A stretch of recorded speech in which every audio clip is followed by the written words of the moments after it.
Greetings,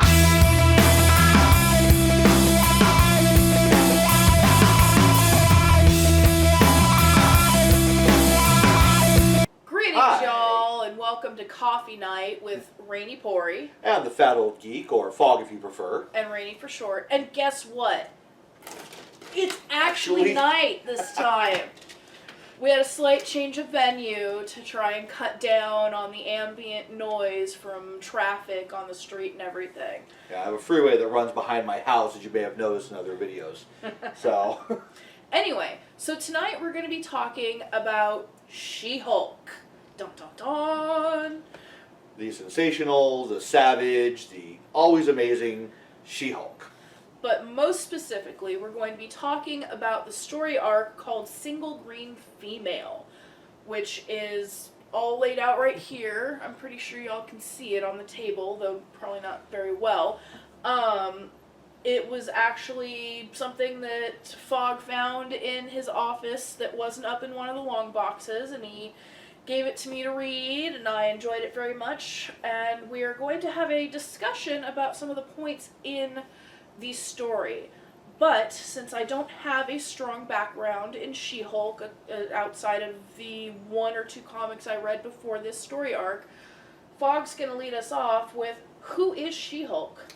She-Hulk is actually Jennifer Walters, who is Bruce Banner's cousin. Now, the character actually started in 1980, and there's some talk that it was actually created. She was actually created in Marvel's attempt to hold on to the Hulk character. Since they were doing the TV show at the time, there was some talk whether there'd be a spin-off or something, kind of like there was the Bionic Man and the Bionic Woman, so they wanted to create this character either to forestall this or to set it up in case they did it. I'm not sure, there's a bit of an urban myth going both ways. But as I said, she is Bruce Banner's cousin. She got her powers when I believe she was involved in a car accident. I'm pretty sure it was a car accident. Yeah. While she was off at college, and the only person who could save her, give her the blood that she needed, was her cousin Bruce. Was it while she was at college? I didn't know that. I think it may have changed a couple times over the years. Continuity changes. Right. And, but yeah, she receives a blood transfusion from Bruce Banner, who is, of course, the Hulk, and the gamma-radiated blood caused her to mutate as well. Now, one thing about gamma radiation in the Marvel Universe. Now, Stan Lee's admitted to not knowing the difference between a gamma ray and an X-ray, but it sounded really cool at the time. But the thing with gamma is that it brings out whatever is deepest in your psyche. In the case of Bruce, it was his rage. It was his anger. So when he got irradiated, he turned into this giant rage monster and wanted to go off tearing things up. And the angrier he is, the stronger he is, and the more Hulk want to smash. Exactly. But in Jen's case, it turned her into this 7-foot statuesque jade Amazon. You know, being beautiful and powerful. Yes. I don't know if you can see it very well from there. But you should probably add in some clips later so they can get a better view. Yeah, I'll throw in a couple of images, because she is definitely and has been one of the most, well, I won't say photogenic, but characters in the Marvel Universe. Also being one of their predominantly strongest, not only physically, but as far as storyline goes, female characters. She's had her own book a few times over the years, and also been a member of the Fantastic Four and the Avengers many times. Mm-hmm. I believe she was also a member of the West Coast Avengers for a while, but I could be wrong on that. But at any rate, and as a character, she's always been a bit tongue-in-cheek, especially in her runs in the kind of late 80s, early 90s, where she was very aware that she was a character in a comic and would break the fourth wall, kind of Deadpool style, and actually talk to the writer, who I think was Steve Busek at the time. And I keep wanting to say Merv Wolfman, but I think it was Steve Busek.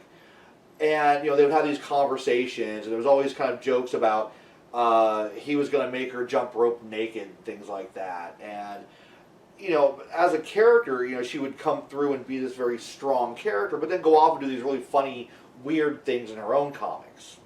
So again, her powers, basically very Hulk-like, very enhanced strength. I think now she's in the 85-ton class, meaning she can repeatedly lift and press 85 tons.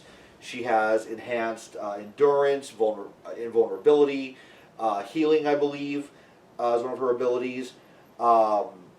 Yeah, so that kind of gives you a basic idea of who Jennifer Walters in the She-Hulk is. And now probably we should talk about the run of the comics. Yeah, Give us a second. absolutely.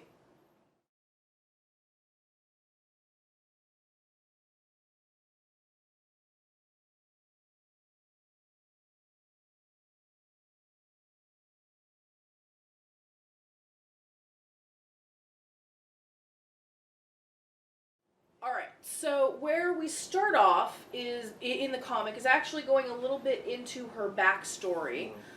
We start off with her in college, and she's just this mousy girl, studies all the time while everyone around her is partying, and she barely even acknowledges it. She just keeps on trucking. She keeps studying and actually graduates valedictorian with all these honors and stuff, and completely anonymous.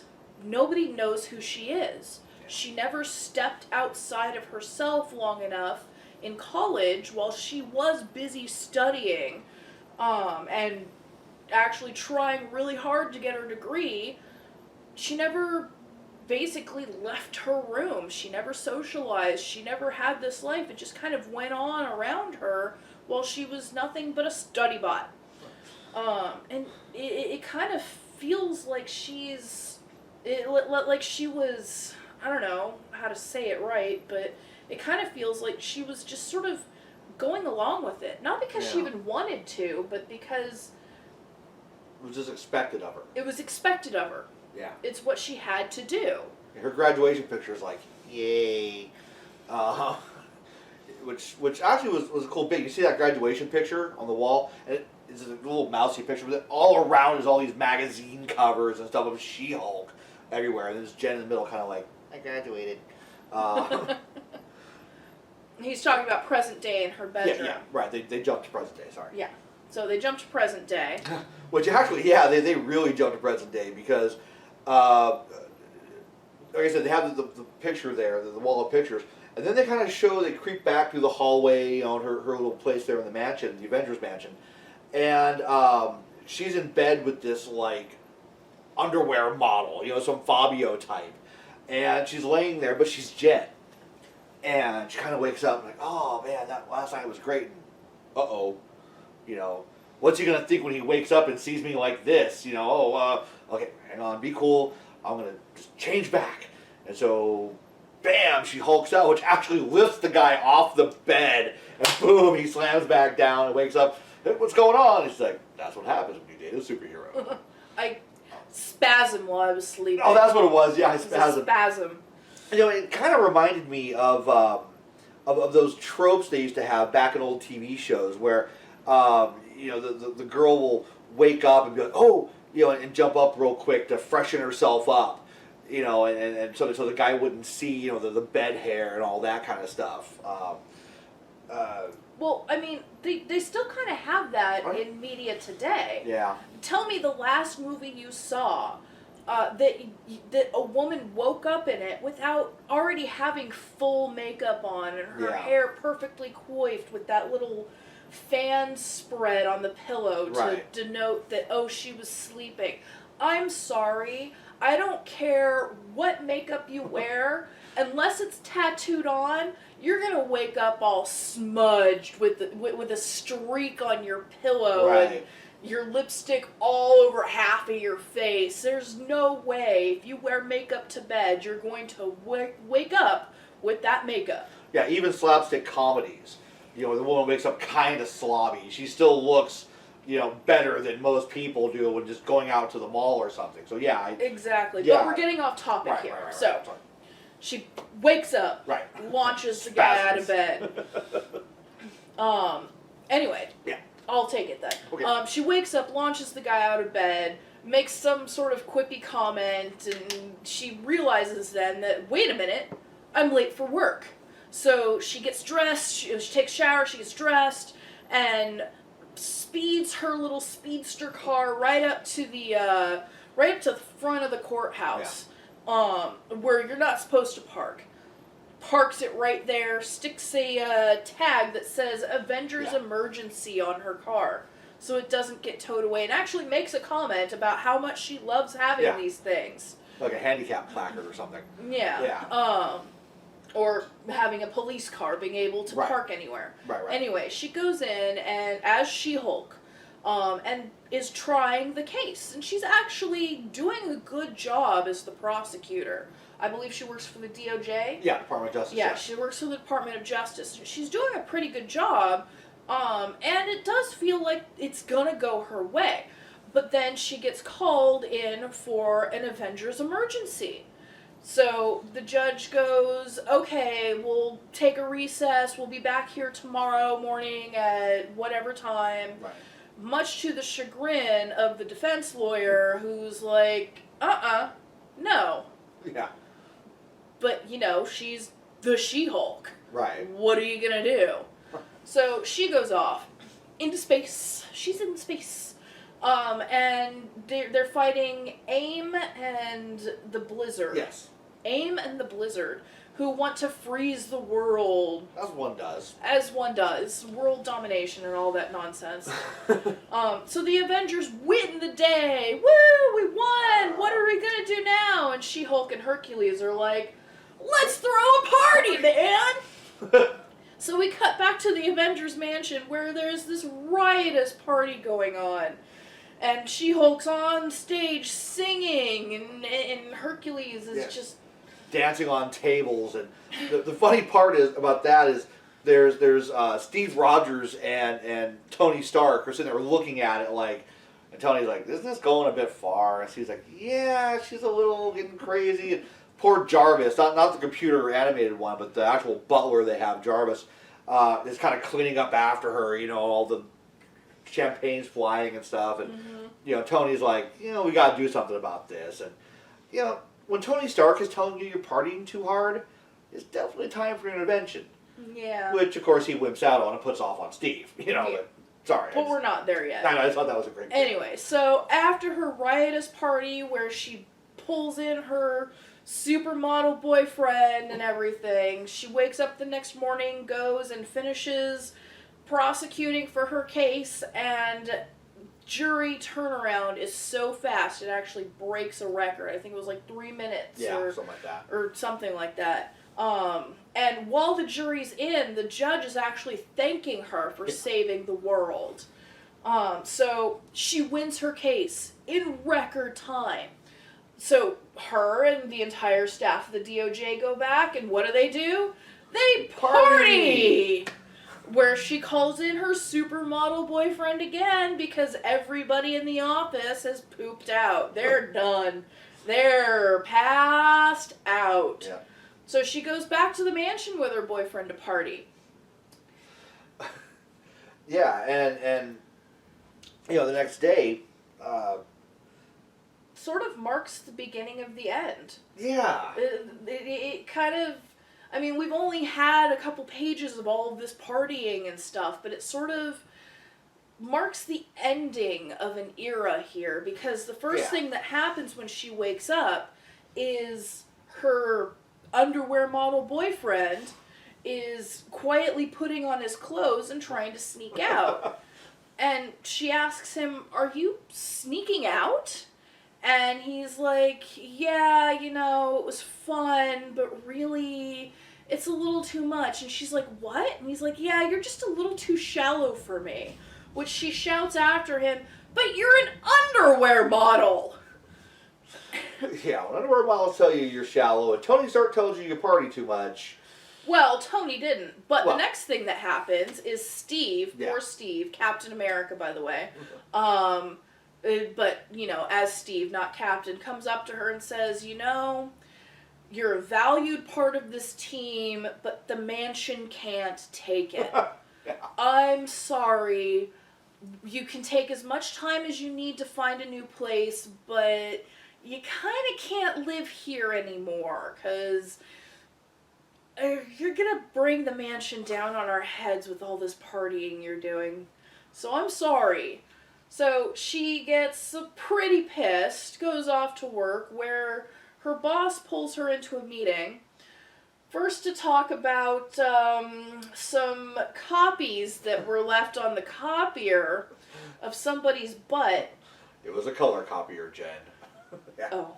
But mostly about her being fired. And why is she being fired? Well, because the defense lawyer on the case that she had just won in record time had actually filed an appeal and gotten the verdict overturned on the basis that it was that it was prosecuted by She Hulk, and there's no way that there's not going to be any jury bias in that. Yeah. She totally, her celebrity and the fact that she literally saved the world while they were waiting, sort of really influenced them and prejudiced them and really kind of swung the whole thing over into her favor. So now she's fired. And in fact, almost every case she's ever worked on as She-Hulk is brought into question.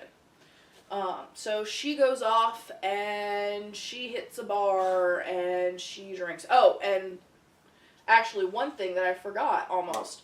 The car that she loves to put those little Avengers emergency slips on gets towed because the system no longer recognizes her Avenger emergency slips. Right. Yeah. But so she's at this bar. Yeah, she goes to this bar to drown her sorrows, and she's sitting there feeling kind of sad for herself, and all of a sudden she gets attacked by Blizzard. Shows up. They just, like yesterday, she's fighting him and whatnot in AIM, and he's upset because he's a C-list villain. I mean, come on, it's the Blizzard. And when you got to hang out with MODOK, you're not too high up on the scale. Mm-hmm. But this was his one shot into the big times. He's done knocking over like fur stores and stuff. This is an actual super villain organization that needed him for his special cold powers. And all of a sudden, bam, he's back out on the street. So he wants to throw down. And She-Hulk's kind of like, I'm having a crappy day too. And yeah, we could fight and all that stuff. How about we just have a beer? Let's just chill out and yeah. Unintended. Bet that.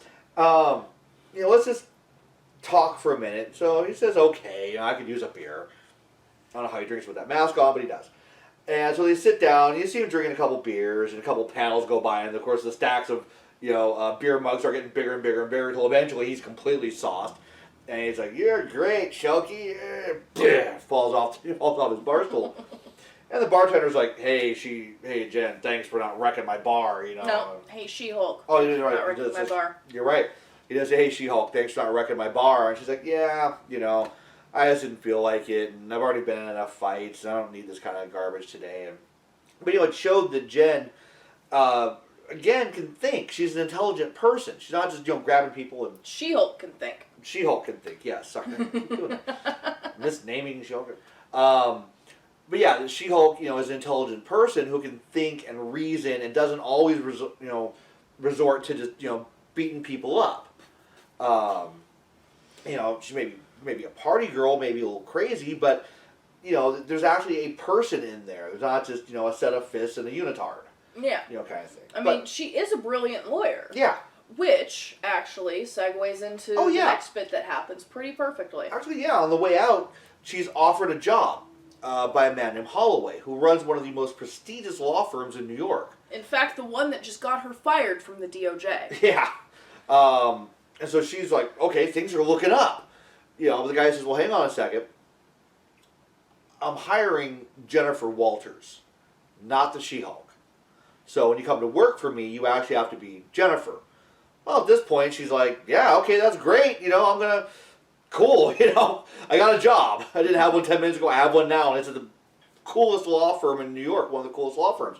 So she said, no problem, boss, and changes back into Jennifer, where all that alcohol she just consumed suddenly just slams up, and I don't know if she permanently changes Holloway's $3,000 suit. Yeah, she just yarfs all over him and then passes out. Mm-hmm. Uh, Which is actually a bit of an interesting tidbit there, because She-Hulk did drink a lot of alcohol, both before the blizzard got there and after. And you'd kind of think that with as much alcohol as she did consume as She-Hulk, now that it's all slamming into Jennifer, wouldn't she just almost instantly die of alcohol poisoning? well, probably not. As I mentioned, she does have superior healing abilities. One thing that a lot of people don't know about her cousin Bruce, the Hulk, is that his healing factor is almost as high, if not higher, than Wolverine's. It just takes so much to hurt someone like Hulk or She-Hulk that you don't really get to see like the almost instant healing that happens, because you got to hit him with a tank or something. So she basically metabolized most of it. Yeah. It's just the last 5 or 10 drinks that are hitting her. And probably because Jen doesn't drink at all, probably 2 beers is enough to just lay her out. Yeah. So anyway, get back to the story. She's got her dream job, but it says Jennifer. And the next morning she's waking up to go into work, and she's kind of trying to come up with reasons why not to. And the biggest and only really credible reason she comes up with is, what if people recognize me as Jennifer? And Jennifer being the She-Hulk. What if they come after me while I'm Jennifer? I could be killed. There could be tons of collateral damage here. And which her good friend, the Scarlet Witch, says, oh, no, don't worry about that. Throws a spell on her that sort of makes her... Anybody who has malicious thoughts against the She-Hulk cannot recognize Jennifer as the She-Hulk. Because there's a lot of Jennifer Walters in the phone book. Oh, yeah. Kind of a... it's not the most common name, but it's a pretty common name. Kind of a Sarah Connor thing. You got to get to 3 or 4 of them before you get to the right one. Yeah. So...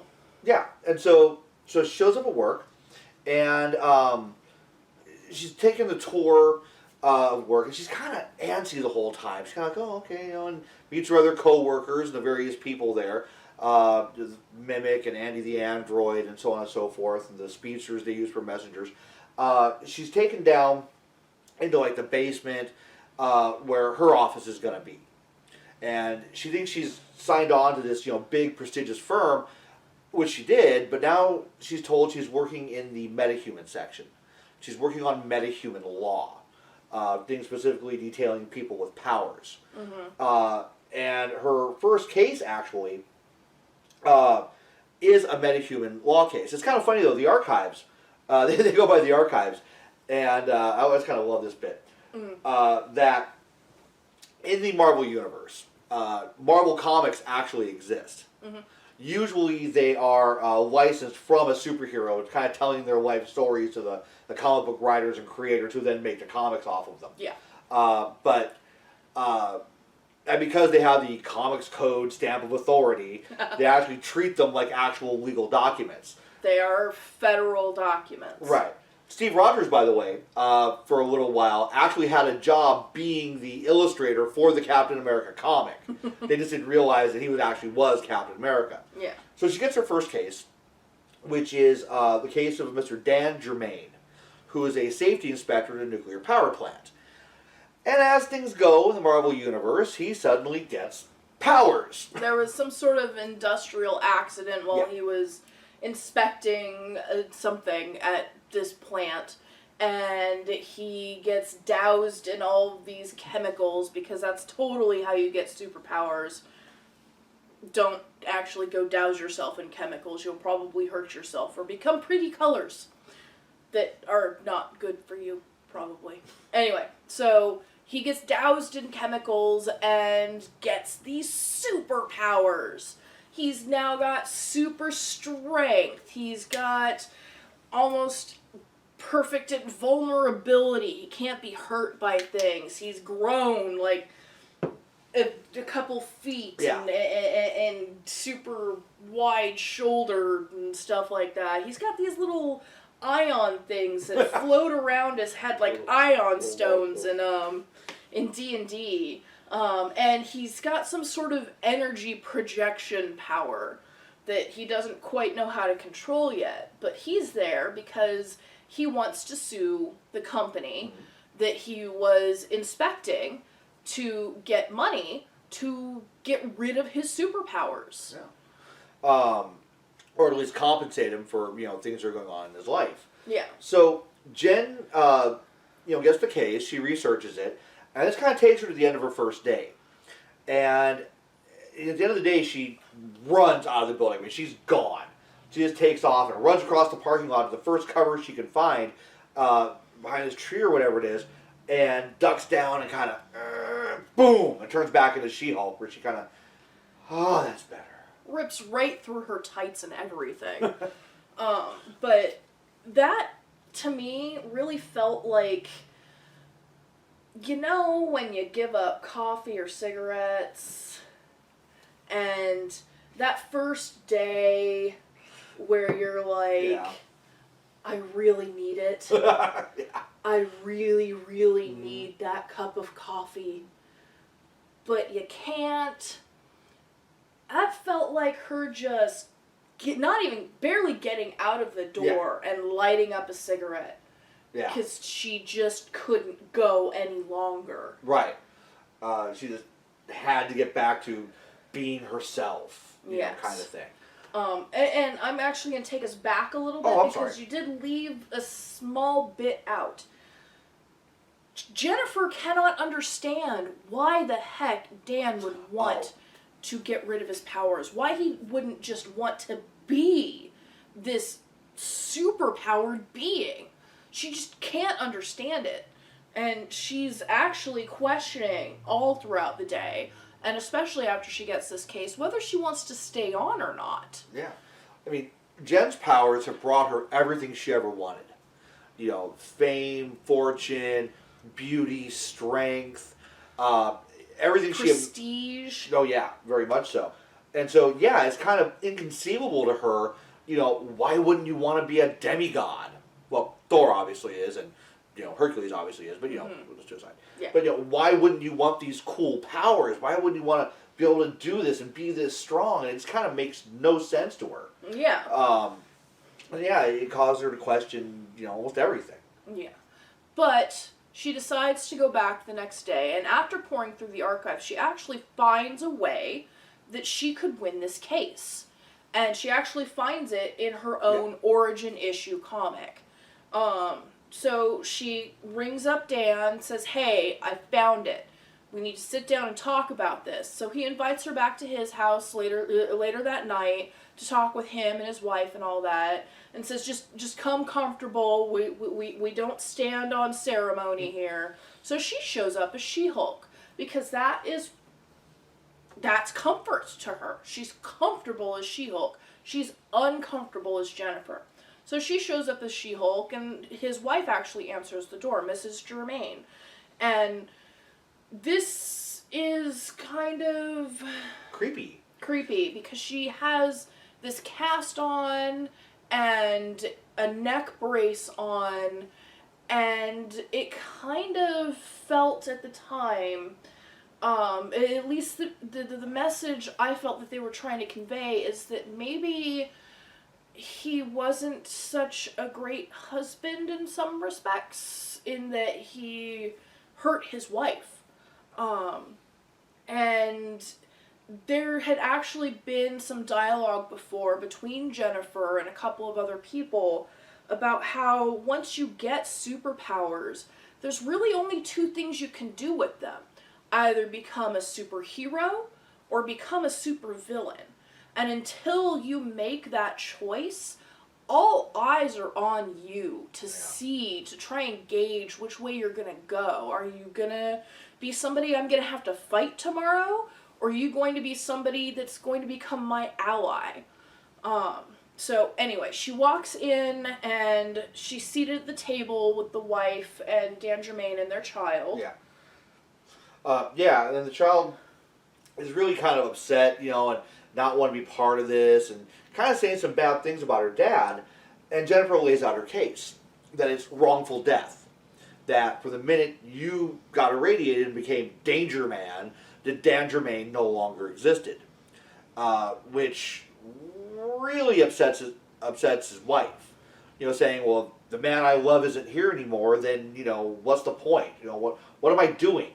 And so she grabs the daughter and she takes off. And Dan goes chasing after her, and she gets in a cab and leaves or something, and he just gets really upset. He starts, what is the point of all this? It's wrecked my life, and I can't carry on like this. It's costing me everything, I can't. I'm losing all my shirts. I move and they rip. I don't know. My arms. My shoulders hit the doors, and my kid. Her friends at school make fun of her now. They call, oh, your dad's danger man. Kind of thing. And my wife, we can't even sleep in the same bed anymore. Because I rolled over on her one night by accident, and you saw what happened. Now she's got a broken arm and her neck and everything. And I was thinking the same thing. I was like, whoa, did something bad happen here? And you find out that no, it's because essentially his powers are a disability. They affect the way he lives. They affect what he does. And how he's like, I can't go back to my job. I can't do these things. I can't really be a person anymore. Yeah. And at that point, something clicks in She-Hulk's head.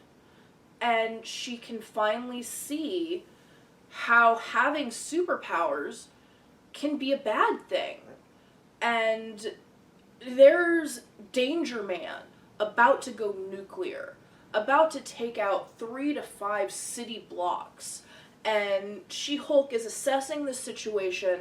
There's no way she can get everyone out in time. And while she might survive, while she will survive, everybody else in a 5-mile radius is going to die. And then she realizes, yes, She-Hulk will die. Or She-Hulk will live, but Jennifer could die. So she bamps back into Jennifer and says to Dan, you're not going to do this. And he's like, no, I am. She's like, no, you're not going to do this. Why am I not? Because if you do this, you'll kill me. And you're not that man. Yeah. Well, maybe I should be. I have this power now that I don't want. Well, what else should I do with it? We'll figure out a way. We'll figure out how to help you. Just calm the fuck down, dude. Yeah. And he does. And as Jennifer, after 6 to 8 weeks of hard work, she finally finds a loophole that actually ends up winning him an $85 million suit. And she gets Reed Richards on board to... Right. He's pointing at me like that because I kept saying Richard Reeds. I'm trying to be supportive. Yeah, trying to be supportive. I remembered a name! Oh my god, you guys, I remembered a name! Anyway, they even get Reed Richards on board to help him find a cure for his superpowers. Yeah. To help him get rid of this thing he really doesn't want. And... that kind of ends where we're going to talk the most about. It's only the first 2 issues, but that's going to lead us into the discussion that we wanted to have about this whole thing. So the next bit is actually going to be us discussing. Yeah. So...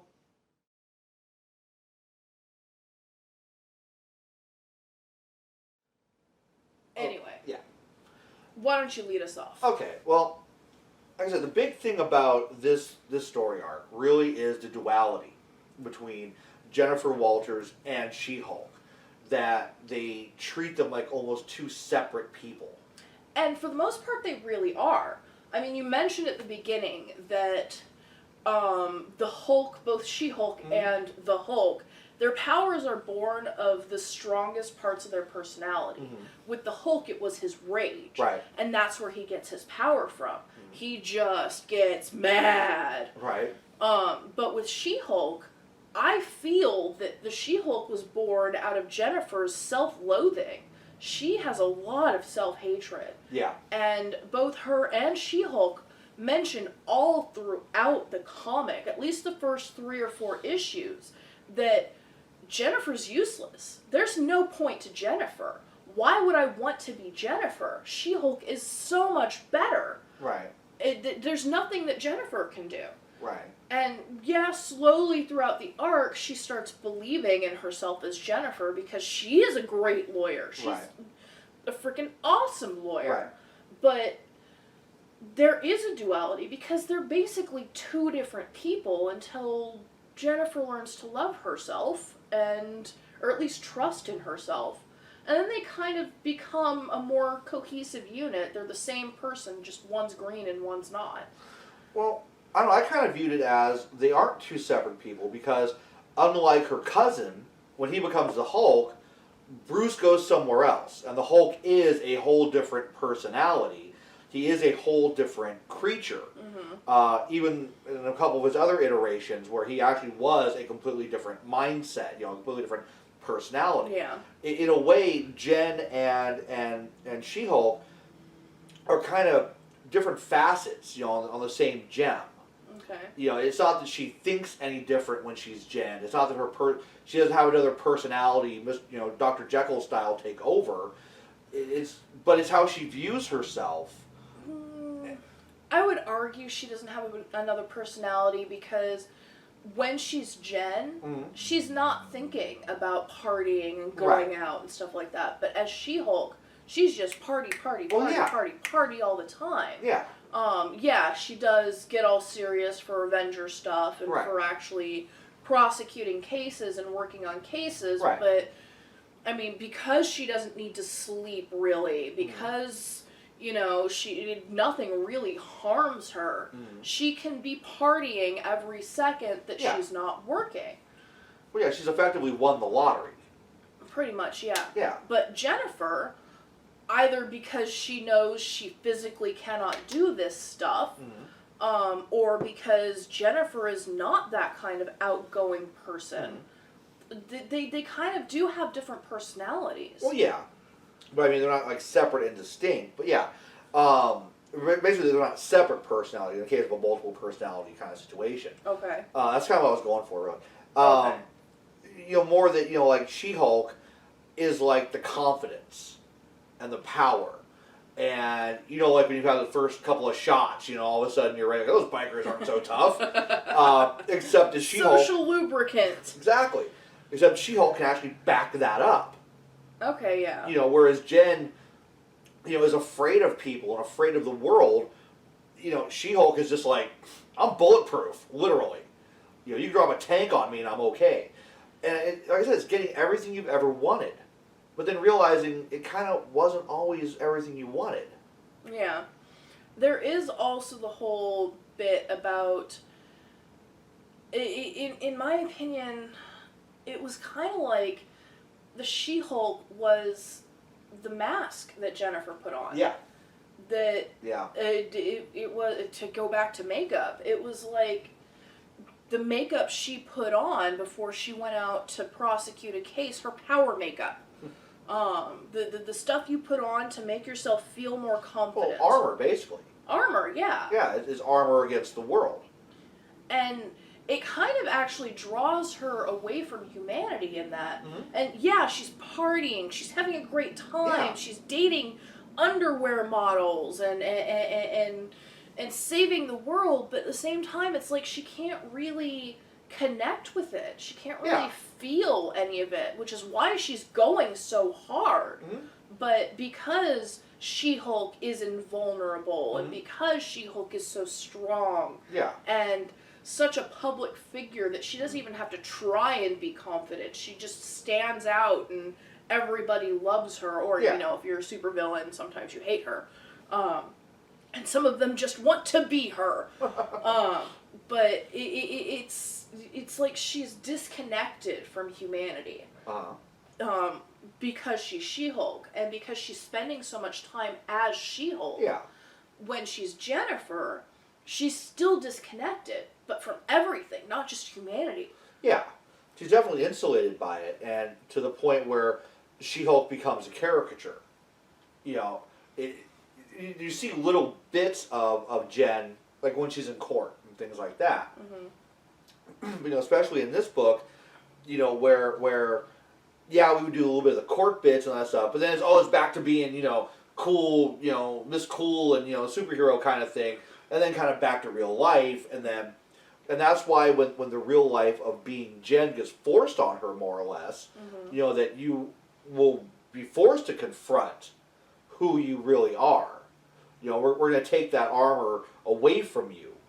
You know, and you know, she doesn't feel she is strong enough to be able to contend in the real world. Yeah. You know, which is why, you know, figuring out that case for Danger Man and thinking around Blizzard and a couple of the other things that come up later on in the story. It's really kind of a story of that arc of Jennifer learning to love herself. Yes. And be happy with who she is, and that, you know, She-Hulk is a part of her, and you know, lawyerly Jen is part of her. It's all part of the same thing. You know, you know, you act different at work than you do at home. At least, well, most of us do. Yeah. And for the most part. Well, yeah. You know, and or you act different in certain situations that, you know, require you to act differently. You know, situational ethics, they used to kind of call it, you know, pragmatism, but not quite so sinister. You know, and yeah, the Jen and She-Hulk are the same person. They're not opposite sides of the same coin. They really are, which is kind of a cool departure for She-Hulk. I know you didn't read them, but I'll dig them out eventually. I'm somewhere up in the attic. But previous to this, like I said, she was very kind of meta and fourth wall, but they really in the past didn't deal with Jen at all. Maybe in the very, very beginning, 1980, when the comic started, you know, I think she would like, did the typical superhero, like, there's trouble, I must turn into She-Hulk and deal with it. But, you know, all these side character was just kind of pushed away. Whereas, you know, other characters like Peter Parker or Tony Stark, you know, the secret identity is as much, and sometimes even more interesting about who they are, as opposed to when they're running around doing superhero stuff. Okay. But with Jen, that was never really the case. And you're right, you know, that she was comfortable and happy being Jen all the time. She-Hulk? Yeah, sorry, yeah. Jen was comfortable being happy being She-Hulk. There I go again, see? I'm talking too damn much. You just talking for every time. I can't remember her damn name anymore. Okay. More coffee. In that, I actually like what they did there, the writer of this arc then, because before, you never really saw her as Jen, and this whole arc explains why. Yeah. She hates herself. It's simple as that. She doesn't want to be Jennifer. She wants to be She-Hulk. Why wouldn't she want to be She-Hulk all the time? So, yeah, that makes total sense. Now, I do want to talk about some of the cool stuff that happened a little bit later on that wasn't in the first two issues. Right. And I am going to lead in with actually what happens in the last issue, which was one of my absolute favorite parts. Her and the guy that runs the archives, his name is Stu. What's it called? The office building. Yeah. Is destroyed by Titania. Yeah. And they have to figure out how to defeat her, and Titania has gotten hold of an Infinity Stone. So they have to figure out how to defeat her. Well, She-Hulk, having powered down, turned back into Jen after taking quite a beating, and was now invisible to Titania. Yeah.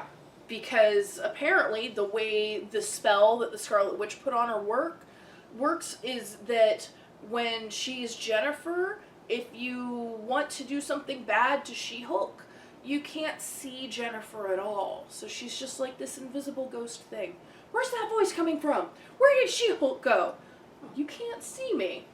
Anyway, so she drags Stu off to a local comic shop to try and look up how to you know, get rid of this Infinity Stone. And the kids in the comic store, I say kids, but most of them were grown people. Fanboys.